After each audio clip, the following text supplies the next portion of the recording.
Salut les baïnos, on se retrouve dans le rouge pour notre Brief Weekly.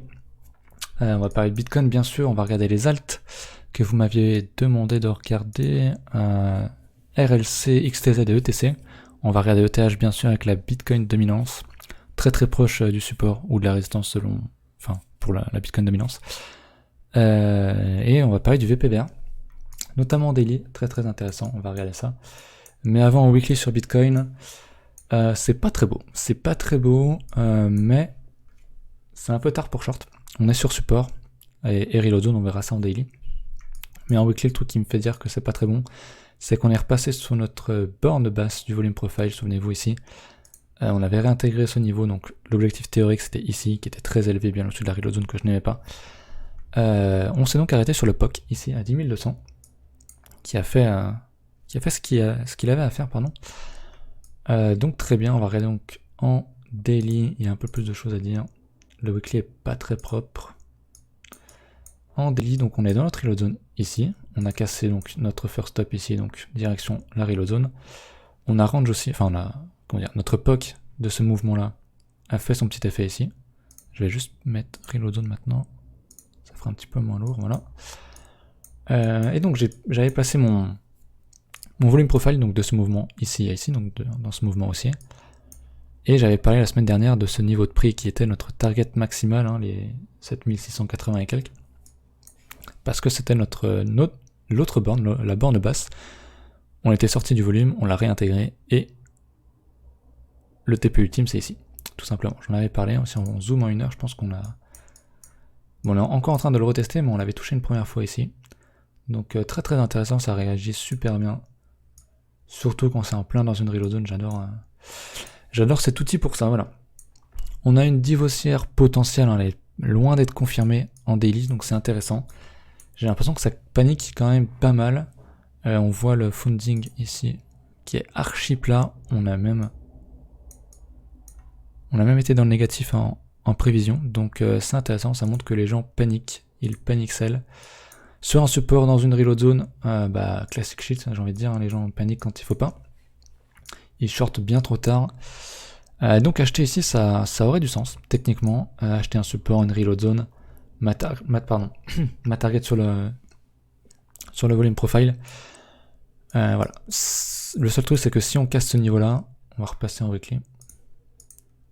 Hop. Si on casse ces niveaux-là, et qu'on vient retester nos plus bas ici à 6007 et compagnie à mon avis, on va le casser, on ira sans doute chercher notre bas de reload zone, hein, souvenez-vous, notre grosse reload zone long terme, ici à 5400, ça serait pas mal, ça nous ferait paniquer encore pas mal de monde, notamment sur les alts, parce que sur les alts, on a encore un petit peu de potentiel à la baisse malheureusement, parce qu'on n'est toujours pas revenu chercher notre support sur Ethereum. Sur la Bitcoin dominance, on n'est toujours pas revenu chercher notre résistance ici. Donc on a encore un petit potentiel, il faudrait encore pousser un petit peu la peur. C'est possible, ça veut pas dire qu'on va le faire, mais c'est possible. Donc voilà, c'est le truc qui me fait un petit peu chier.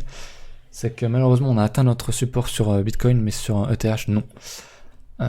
Donc voilà, c'est le truc qui m'emmerde un petit peu, qui me fait dire qu'on pourrait pousser un petit peu plus bas sur Bitcoin pour pousser à vendre sur les alts, pour faire paniquer un petit peu tout le monde. En weekly aussi, on a un truc intéressant, je vais vous expliquer que je le considère pas, mais pour les fans de chartisme, on pourrait parler éventuellement d'un épaule, tête épaule ici, inversé. Je le trace à la zob, mais voilà, il n'est pas là évidemment, parce qu'il faudrait revenir, il faudrait que le prix remonte ici et casse, pour parler d'un épaule, tête épaule inversé. Le truc qui me fait dire que j'aime pas ça, je l'ai vraiment tracé à n'importe comment, bref, je vais l'enlever. Hop. Le truc que j'aime pas, c'est qu'un épaule tête épaule inversé, ça se trouve dans une tendance baissière forte, ce qui n'est pas le cas ici. On est dans un gros range suivi d'une tendance haussière. Donc pour moi, ça n'a pas de sens, mais je le trace quand même. Au cas où, on sait pas, on verra bien ce que ça donne. Contrairement au daily ici, hop, on avait eu un épaule tête épaule ici, mais c'était dans une tendance baissière, on n'était pas dans un range. Contrairement, donc ici, un épaule tête épaule, que j'aimais pas trop parce qu'il avait une sale tête en vrai. Hop, quelque chose comme ça. Ouais, j'aimais pas trop cette épaule gauche ici avec la grosse mèche qui venait même carrément au niveau de la tête, même plus bas. Mais en gros voilà, il était dans une tendance baissière, donc valide. Contrairement à ce qu'on a actuellement, potentiellement il faudrait que le prix bien sûr remonte ici et casse pour qu'on parle d'un épaule tête épaule inversé.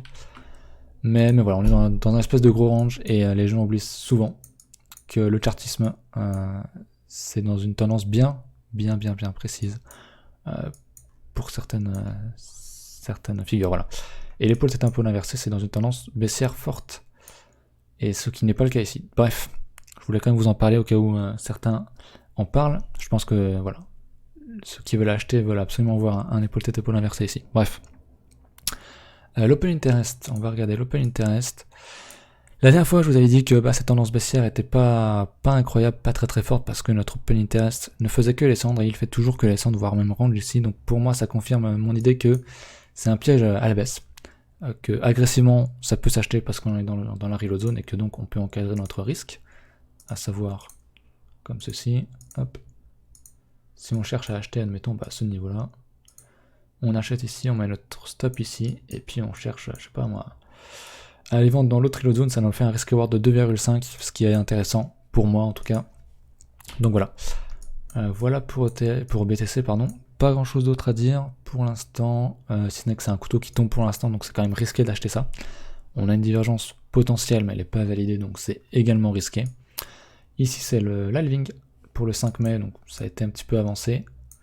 La date va encore sans doute bouger. Je l'ai noté sur le graphique, bien que je m'attende pas à ce que ça soit, à ce qu'il y ait un grand mouvement ce jour-là, mais je vais quand même l'avoir sur le chart. Voilà du coup pour Bitcoin, je pense qu'on a fait le tour, il n'y a pas grand chose à dire. Si ce n'est que vendre ici c'est un peu con quoi, vendre dans une reload zone c'est vraiment très con, voilà. Bref, donc sur ETH, on n'a pas atteint notre support, on a encore un bon potentiel à la baisse, si toutefois on était amené à le retester, parce que voilà, sur la Bitcoin dominance c'est pareil, on a encore un petit peu de place pour enfoncer un petit peu le sentiment de peur. Mais c'est pas le cas sur toutes les altes, et on va regarder ce que vous m'aviez demandé. Donc RLC, RLC, que je ne connaissais pas, hop. Alors RLC en weekly c'est pas si mal, enfin pas si mal si on peut dire. Ici on avait un espèce de gros support, hop, comme ceci, qu'on a cassé à la baisse, qu'on a réintégré et qui ici fait son petit effet. C'est intéressant. On avait donc un gros piège baissier là, tous les gens confondus. Ils s'en sont mordus les doigts sur ce gros mouvement là. On a fait d'ailleurs un magnifique V-bottom ici, qu'on est venu retester bien sûr, je suppose. Qu'on est venu rechercher la reload zone. Tac, pile poil sur la reload zone, comme de par hasard. Ça correspond en plus avec un support, donc ça s'achetait. Pour du long terme, ouais, idéalement tu veux acheter dans la zone verte quoi, avec un stop en dessous ici. Ou pas le stop selon comment vous gérez votre risque pour du long terme. Mais j'ai plus mes indicateurs d'ailleurs. Ah mais je me suis trompé de chart, c'est pas du tout ça, c'est ma chart Bitcoin dominance ça. Et oui je me suis planté, attendez, il faut que je retrouve mon Bitcoin dominance. Je fais des retours. Voilà. C'est ici que je dois le trouver mon RLC. Bref, je passe à l'alte suivant, on n'avait pas grand chose d'autre à dire sur RLC, c'est pas grave. XTZ qui est sur Bitfinex, là où il y a le plus d'historique de ce que j'ai vu. Donc on m'avait demandé en monthly, mais en monthly il n'y a pas grand chose à dire. Si ce n'est qu'ici on a un petit peu fail notre W. Monthly, on l'a fail parce qu'on a fait un plus bas ici. Hop. Si je montre le premier creux est ici. Je vais me passer peut-être plutôt en weekly, on verra mieux. On voit qu'ici qu'on a cassé notre plus bas ici, donc on peut pas vraiment parler de W.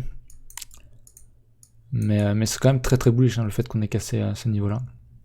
Alors s'intéresser à cette alt maintenant, c'est un peu dommage. On avait fait un beau W ici. Je viens de voir. Tac. Comme ceci. Ouais, c'était intéressant, c'était pas mal. Bref, acheter ici c'est trop tard. S'intéresser à un truc qui a fait je sais pas combien de pourcents. 400% c'est un peu tard. Si vous voulez acheter ça, franchement minimum, moi j'achèterais dans la reload zone ici. Parce qu'acheter ça c'est vraiment se mettre dans une position de faiblesse quoi. Hein. On a donc notre support ici. Si je prends le haut des mèches et admettons les clôtures ici si on veut un support large. Acheter ici éventuellement ça se tente, mais faut avoir un plan bien précis, un stop bien clair. Avoir des signaux aussi pour acheter peut-être en daily. On a peut-être quelque chose d'intéressant. On a une div ou pas? On a une div potentielle. Non, il n'y a pas de div du tout, il n'y a rien du tout. Donc pour moi je me verrais pas acheter ça. Trop dangereux d'acheter ça comme ça, très franchement. Ça sent pas bon du tout. Voilà. Pour XTZ. Ah, il est parti quand lui? Ah, il est fait en 2019. Il a fait une belle trend haussière quand même, 400%, pas mal. Mais c'est un peu tard pour s'y intéresser à mon sens. Faut plutôt chercher autre chose qui ne bouge pas. Et ben on va avoir quelque chose de similaire avec ETC. Alors par contre, on me l'avait demandé en USDT. ETC, je crois que c'est le seul qui a fait un W monthly. Regardez-moi ça, magnifique. Donc là je suis en weekly, mais on peut voir ici, donc on a notre premier creux ici. Le prix a été défendu ici, et on a break la ligne de coup, donc on peut parler de W. Je vais me mettre en monthly du coup. Voilà, ici on peut parler de W monthly, et c'est assez magistral quand même. Hop, comme ceci, on a cassé. Donc W confirmé, on est actuellement en train de revenir dans la reload zone, donc un achat très intéressant. Merde. Si on va acheter de l'ETC, c'est ici qu'il faut le faire à mon sens. Est-ce qu'on a des divs ou quelque chose en daily? Je sais pas. Après, c'est quand même très baissier à court terme. Avec Bitcoin qui fait de la merde. Ah si, c'est intéressant. C'est très intéressant même. Hop, il y a de la div. Hein. Il y a de la div. Donc, une divergence parce que ici, on fait un plus bas sur le cours alors qu'on fait un plus haut sur l'indicateur. Et ici, on fait pareil. On refait un plus haut, alors il est potentiel. Hein. Et on fait un plus bas sur le cours ici, encore une fois. Dans la reload zone, double divergence haussière, reload zone. C'est intéressant, surtout sur un W monthly, ça s'achète quoi. Très franchement, c'est intéressant. Ça peut être très intéressant. Ce qu'on aimerait voir maintenant, c'est l'indicateur repasser ici, hein, sur le niveau des zéros. Et éventuellement le prix faire quelque chose. Le prix qui nous ferait un truc comme ça, un petit W, ça serait parfait pour acheter dans la reload zone. Mais c'est pas mal, la double divergence en daily. En weekly, qu'est-ce qu'on a? En weekly, pas grand chose. Et ici, on avait une belle divergence aussi. Mais bon, compliqué d'acheter ça comme ça. Enfin, ici, on avait une divergence haussière. C'est pas ça. Hop, la flèche. On avait une divergence haussière ici, on faisait un plus haut sur l'indicateur alors qu'on faisait un plus bas. Sur le prix, sur support, ça se prenait, en vrai, ça se prenait avec un stop proche. Et derrière, on est parti, on a fait que du combien sur ETC là? 270%, c'est pas mal. On vient chercher la reload zone, c'est très intéressant, très franchement. Si vous êtes fan de l'ETC, acheter ici, ça me semble pas débile. Moi, je n'irai pas parce que ça m'intéresse pas et je suis déjà dans d'autres alts. Mais acheter à la reload zone sur un W monthly, c'est pas dégueu. Disons qu'on a vu un peu plus dégueulasse, voilà. Ah, je crois que j'ai fait le tour des alts que vous m'aviez demandé. J'ai dû parler d'à peu près tout ce que je voulais. Je vais regarder quand même 2-3 autres alts si ça n'a pas trop bougé. Alors les paires en USD, elles sont bien dans le sang globalement. Mais les paires en BTC, il y a un peu plus de vert. Donc ça me conforte dans l'idée que on a peut-être une alt season soon. Le GVT qui est pas mal, qui range, hein, qui fait pas de plus bas. On pourrait nous faire un gros W monthly. Est-ce qu'on a autre chose? Est-ce qu'on a du gros pourcentage? Waouh, moins 11% in cash. Attends, moins 11% sur ça là? Ah, le truc, il y a... Ouais, dangereux, hein. Dangereux d'acheter des trucs comme ça. Une putain de volatilité. Est-ce qu'on a un gros pump? Ouais, d'accord. Ah, pas mal. Pourrait nous faire un petit W. On va peut-être passer en 3D. Ça me paraît pas mal. Ah, j'aime pas cette mèche. J'aime pas avoir ce genre de mèche, mais ici on avait un beau TD9. Si vous regardez les vidéos de tilt sur la baleine, ça nous indiquait un signal assez... comment dire? Un signal acheteur agressif avec un stop sur la risk line ici. Bref. Je vous laisse regarder les vidéos de tilt pour ça, il en parlera bien mieux que moi. Il va en faire un tuto en plus de TD9. Ici potentiellement pour avoir un W. Mais bon, bien trop tôt pour le dire. Et j'aime pas trop ce genre d'alt qui fait des mèches de partout là, il y a des mèches vraiment de partout. Grosse mèche, grosse mèche, grosse mèche. Il y a des mèches un peu partout, c'est pas très propre. Je vais regarder si on a d'autres choses intéressantes, mais on est que lundi, donc...